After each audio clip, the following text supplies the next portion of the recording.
à tous et très heureux de vous retrouver pour ce numéro de l'intégral de la revue de presse. Bon, vous l'avez constaté, un docteur Touré Amidou est de retour. Bonjour docteur. Oui, bonjour Renaud. Bon, on salue docteur Topé aussi, qui était avec nous la dernière fois pour cette rubrique. Eh bien docteur, avec vous aujourd'hui, on démarre avec la révision de la liste électorale qui s'est finalement achevée ce dimanche. Oui, achevé ce dimanche, Oui. mais avec beaucoup de regrets, si j'ose ainsi m'exprimer, Oui. parce que là où on attendait 4,5 millions, on a reçu que 800 000 enrôlés au total. Donc ça veut dire que les partis politiques n'ont pas pu, dans leur grande majorité, appeler massivement les jeunes à aller se faire enrôler. Et finalement, qui a eu raison, c'est la CEI. Donc voilà. Bon, justement, je veux dire, bon, moi, la dernière fois, donc, je le disais, je ne suis pas très d'accord qu'on dise que ce soit les partis politiques parce que tous les citoyens ivoiriens ne sont pas forcément des adeptes ou des membres des partis politiques. Donc, leur message ne peut forcément pas les toucher. Oui, mais qui sont les premiers bénéficiaires de l'enrôlement, de l'opération d'enrôlement? Ce sont les partis politiques. Oui, c'est un droit, oui, mais justement, puisque vous vous attendez quelque chose, pour que on vous vote, au moins il faut avoir des électeurs. Et donc, il faut passer aussi le message, il faut être capable. C'est un acte citoyen que d'appeler les uns et les autres à aller voter. Et donc, les partis politiques n'ont pas réussi ce pari-là de faire sortir les gens massivement à aller voter. Mais aussi, et surtout, il faut reconnaître qu'il y a une désaffection face à la politique. Et donc, les jeunes gens ne se sentent plus tellement appelés par la politique. Il n'y a que quelques-uns qui s'y intéressent, mais les autres regardent avec beaucoup de distance. Mais ça veut dire que les partis politiques doivent se remettre en cause et changer surtout peut-être leur discours. Il faut changer leur discours. Les populations adhèrent au message qu'ils vont leur lancer. Ce qui fait qu'il y a cette désaffection, c'est qu'il y a une brutalisation du débat public. Donc, ce qui fait que les jeunes gens prennent beaucoup de recul par rapport à cette violence verbale qui émaille un peu les discours des uns et des autres. Mais justement, bon, ce qu'il faut noter, c'est que la liste électorale comptait déjà 8 millions de personnes. Bon, on en espérait environ 4,5 millions pour la porter à 12,5 millions de personnes, mais finalement, on n'en a eu que 800 000. Mais bon, c'est pas plus mal pour une population de près de 30 millions d'habitants. Oui, c'est pas plus mal, on va s'en contenter. On ne peut pas faire autrement, à moins qu'il y ait encore une autre prorogation, voilà. Bon, pour le moment, la commission électorale indépendante n'en a pas fait cas. Aujourd'hui, depuis dimanche en tout cas, l'opération s'est effectivement refermée après la prorogation d'une semaine. Oui, c'est fini. Il ne reste plus qu'à la CEI donc, de traiter les données, ensuite de coller, d'afficher la liste électorale. Ce sont les prochaines étapes. Les prochaines étapes, et puis ensuite aller au contentieux. Contentieux qui va clore ce chapitre, de la révision de la liste électorale pour qu'on puisse se projeter enfin vers les élections de 2025. Il n'y aura pas que la présidentielle, il y aura toutes les autres élections. Absolument. Bon, en tout cas, ce chapitre, il est refermé, comme vous l'avez dit. En attendant, bon, on ne sait jamais. Jamais. Il y a une autre prorogation, mais pour l'heure, ce n'est pas le cas. Eh bien, on passe à un autre sujet, docteur. 500 volontaires nationaux qui ont été mis en mission par le ministère de la Jeunesse. Oui, c'était un acte d'engagement des jeunes gens, citoyens, des jeunes gens. Oui, c'est ça le volontariat. C'est libre, on y va, mais encadré ici par le ministère, à travers l'Office du service civique national. Oui, et ces jeunes gens vont donc aller poser des actes de solidarité, d'entraide, etc.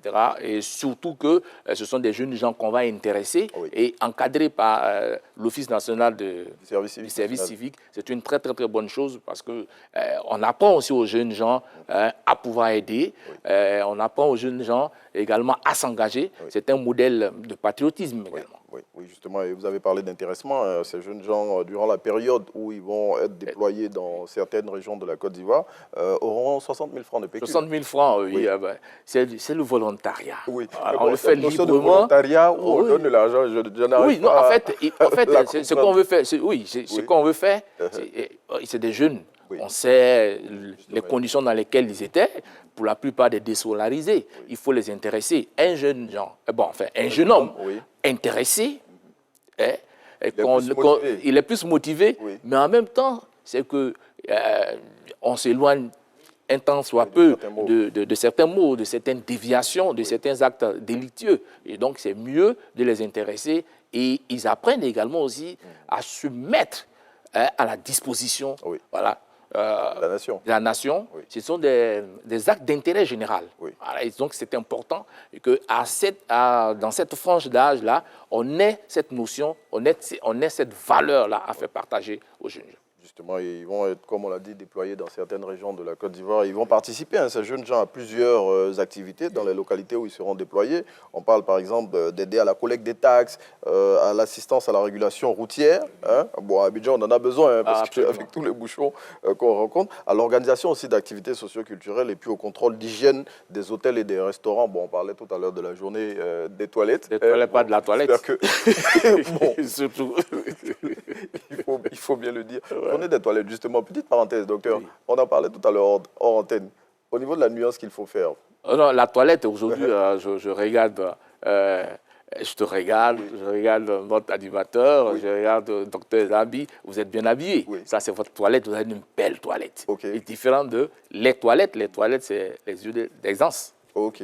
Bon, merci, on va refermer la parenthèse. On revient à l'intégrale de la revue de presse parce qu'on en parlait tout à l'heure. Donc, je voulais que le docteur fasse une petite précision. Et puis, docteur, bon, il y a eu une polémique relativement à l'arrivée des candidates au concours Miss France en Côte d'Ivoire. Bon, hier, en conférence de presse, le ministre Siandou Fofana a mis fin à cette polémique-là. Ouais, vous savez que le ministère a ce programme de Sublime Côte d'Ivoire. Et donc, la venue des Miss rentre un peu dans ce cadre.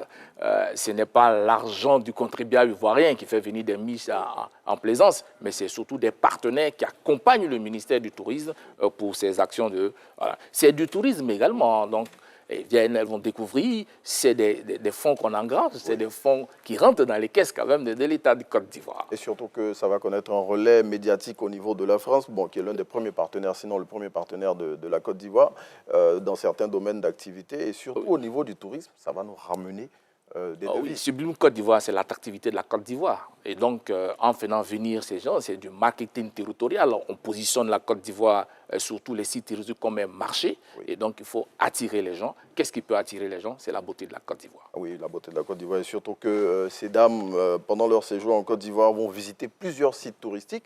On parle notamment de la forêt du Banco et de plein d'autres sites touristiques encore ici en Côte d'Ivoire. Et puis surtout, elles vont apprendre à faire du chocolat, bon, puisque la Côte d'Ivoire est le premier producteur mondial de cacao. Venir en Côte d'Ivoire, oui. Ne pas goûter à notre chocolat, c'est que tu n'es pas venu en Côte d'Ivoire. C'est comme si tu arrives et que tu ne goûtes pas oui. Le Garba national. C'est bien cela, c'est bien cela. Et puis, on continue de parler de culture, docteur. Le tambour sacré des Tchaman, le Djidji Ayokwe, bon, va venir en Côte d'Ivoire, effectivement. Le tambour parleur, oui, le tambour parleur, comme on l'appelle, oui. Est un symbole quand même du peuple ébrié, si j'ose ainsi m'exprimer. Donc, ça